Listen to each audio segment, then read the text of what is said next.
Facebook light দিয়ে আপনার friend list আপনি কিভাবে হাইড করে রাখবেন আজকের এই ভিডিওতে আপনাদেরকে দেখিয়ে দেবো।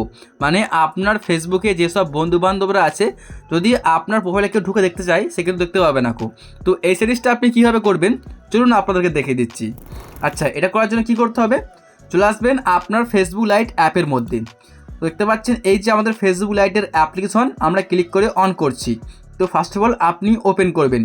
ওপেন করার পর দেখুন এই যে উপর দিকে শো করছে থ্রি ডট যে অপশানটা দেখতে পাচ্ছেন ডান দিকে, এখানে ক্লিক করবেন। তারপরে আপনি যদি চলে আসবেন স্ক্রল করে দেখুন এখানে শো করছে সেটিংস অ্যান্ড প্রাইভেসি, এখানে একটা ক্লিক করবেন। তো এই জায়গায় ক্লিক করার পর দেখতে পাচ্ছেন এই যে সেটিংস, আপনাকে সেটিংসের মধ্যে ক্লিক করতে হবে। তো আপনি সেটিংসের মধ্যে ক্লিক করে দেবেন। আচ্ছা, আমি সেটিংসে ক্লিক করেছি।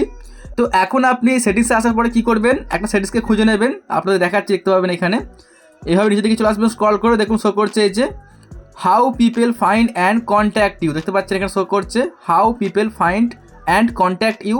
জাস্ট আপনি এখানে একটা ক্লিক করবেন। এরপর এইখানে ক্লিক করলে দেখবেন আপনার সামনে এইরকম একটা পেজ আসবে। তো দেখতে পাচ্ছেন গাইস এখানে শো করছে এই যে অপশানটা who can see your friend list, এখানে দেখতে পাচ্ছেন আমি ক্লিক করে দেখাচ্ছি দেখুন।